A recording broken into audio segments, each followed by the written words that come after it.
One of the hardest parts of changing your life is realizing that sometimes the people closest to you struggle the most with your growth. Not because they don't love you, but because your change forces them to confront things they may not be ready to look at in themselves. Hi, if you're new here, my name is Shannon.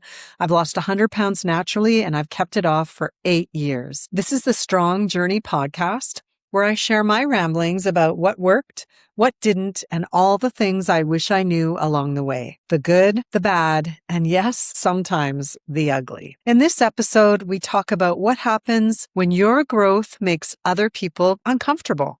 There's something no one really prepares you for when you start changing your life. And that's this, that sometimes the people closest to you, friends and family, are not the most supportive. And I want to say this clearly right from the start because it really, really matters. This is not a reflection of you. And most of the time, it's not intentional. That doesn't mean that it still doesn't hurt. It can feel confusing. It can feel lonely, and it can feel especially painful when the people you expect to cheer you on the loudest are the ones who seem the most uncomfortable, dismissive, or quietly resistant. You might find yourself thinking, why is this so hard for them? Or even worse, am I doing something wrong? You're not.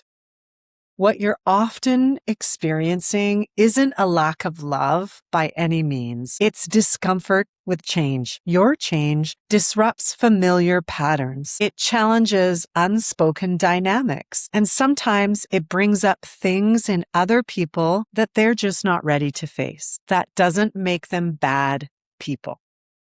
But it also doesn't mean that you're imagining this kind of tension. And acknowledging that truth without blaming yourself is an important part of this journey. Here's what often happens when a weight loss or lifestyle change journey begins. And almost no one talks about this part. In the beginning, everyone is supportive. They cheer you on with your new habits. They encourage you. They tell you how proud they are of you and everything that you're doing. They say things like, good for you, and that's amazing, and I wish I had your motivation. At that stage, your change feels abstract. It feels temporary. It doesn't disrupt anything yet. But then the changes start to show. Your habits shift. You start making different choices. Your routines start looking really different, and your body changes. Your confidence grows quietly and steadily. And that's when the dynamic begins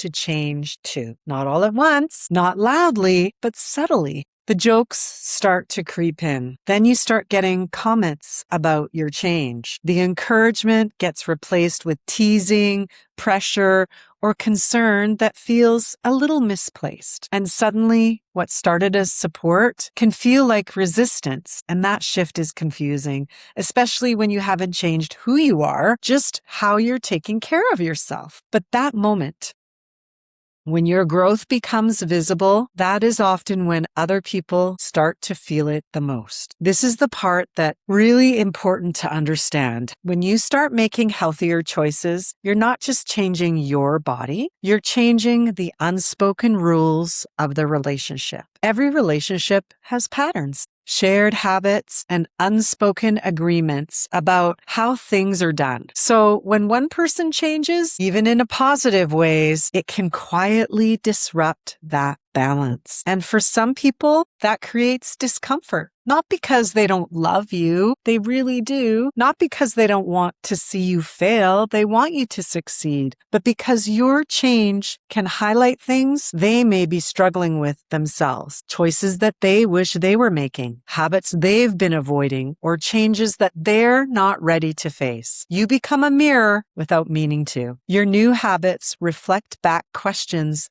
they might not want to ask themselves yet. And instead of sitting with that discomfort, it sometimes shows up as jokes, pressure, concern, or subtle pushback. It doesn't make them bad people, but it also doesn't mean that you're imagining it. It's true. It's happening. Understanding this can help you stop internalizing their reactions and start seeing them for what they are, a response to change, not judgment of your worth. And that clarity alone can make this part of the journey feel less lonely. Many people don't try to derail you on purpose. They're not sitting there thinking, I want them to fail, or I don't want them to be healthy. What they're usually feeling is something much quieter and much more human. And they may feel fear of being left behind, fear that your growth means distance or change, fear of having to look at their own habits or choices and face them, fear of change itself, or fear that the dynamic of your relationship will shift in ways that they can't control. And when fear shows up, it doesn't always look dramatic. It shows up in very subtle ways. It shows up as jokes that make light of your choices, as encouragement to just relax or let loose, as concern that sounds caring but feels undermining, as pressure to go back to what feels familiar to them.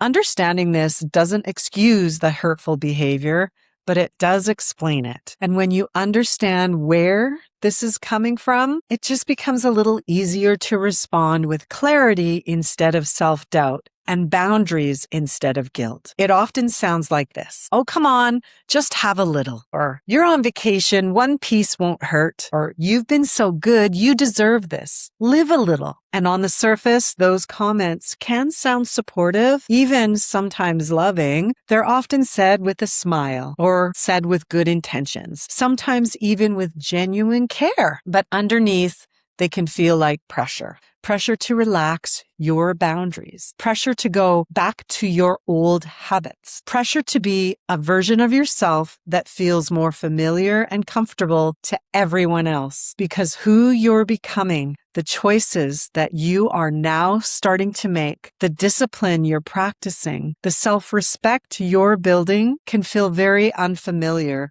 to people who knew you before. And unfamiliar can feel threatening even when the change is positive.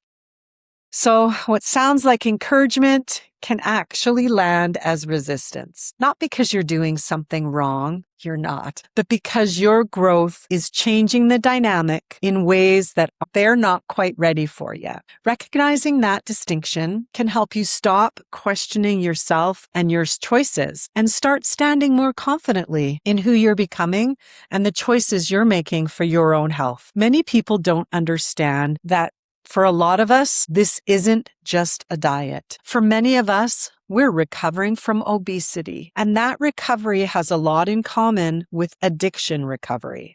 You wouldn't say to someone who's recovering from drugs or alcohol, oh, come on, just one line won't hurt you, or just one drink, it's a celebration. But food addiction, emotional eating, and binge eating don't get the same respect. And even though the consequences can be just as real, for some people, one piece of cake really is just one piece of cake. They can enjoy it and move on and carry on with their day without a second thought. But for other people, and this is really important to say out loud, it can be a trigger. One piece can quietly open the door to spiraling thoughts. Thoughts like, I shouldn't have done that, or why can't I just have self-control? They can quickly turn into guilt and shame, and once shame enters the picture, it often brings a familiar story with it. I already blew it, so why bother? Throwing everything out the window. That single moment can snowball into a full relapse. Not because the person doesn't care, but because their brain has learned a very specific pattern over time. It can look like, I already messed up. I might as well stop at the drive-thru on the way home. That's not weakness. That's not lack of willpower. That's a learned response, but one that's been reinforced through years of dieting, restriction, and all or nothing thinking. And recovery, whether from obesity, binge patterns, or emotional eating, isn't about testing yourself with triggers. It's about protecting yourself while you build new patterns. honoring that reality isn't extreme. It's self-awareness. And learning how to recognize and respect your own triggers is part of building a healthier, more sustainable relationship with food and with yourself. Here's something else that I've noticed, and maybe you've felt this way too, because I certainly have. Often your biggest cheerleaders, not your inner circle. They're not the people closest to you. They're the people you meet along the way. Someone at an exercise class or a walking buddy, a coach or a new community, someone on a similar journey. These people understand the effort it takes because they're living it too. And sometimes they support you more deeply than the people that you have known your whole life. That doesn't mean your inner circle does not care. Absolutely, it doesn't. It means that they don't always know how to walk beside this new version of you. From a behavior change perspective, this does make sense. Every relationship has patterns. Every group has a normal. When one person changes, the system feels unsettled. Some people adjust, some people resist, and some people need time. Your job is to not shrink back to make others uncomfortable. There are a few gentle but important things I want you to hear here. You're allowed to set boundaries without explaining them endlessly. You do not owe anyone a full backstory or a justification or a debate about your choices. You don't need to convince anyone that what you're doing is valid. Your health, your body, and your goals do not require approval to be real. You can say no without defending yourself. No long-winded explanations, no apologies, and no guilt. And you're allowed to choose environments that support your goals, whether that means suggesting different activities or bringing your own food or spending more time with people who understand the journey that you're on. None of this makes you rigid. None of this makes you selfish. And sometimes the most loving thing that you can do for yourself and for the people around you is to simply stay steady, not reactive, not defensive, just steady in your choices.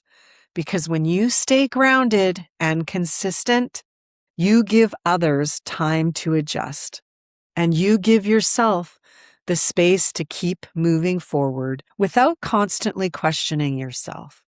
And that steadiness is a powerful form of self-respect.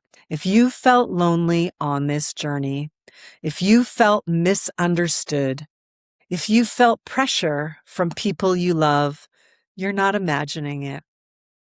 And you're not doing anything wrong. Change can be threatening, not because it's bad, but because it's powerful. Your job is not to make your growth comfortable for other people. Your job is to protect the life that you are building. Some people will catch up and some people won't, and some will walk beside you for a season. And some of the most meaningful support you'll ever find will come from people you didn't know when this journey began. And that's not a failure. That's growth. And learning to navigate that is part of your strong journey.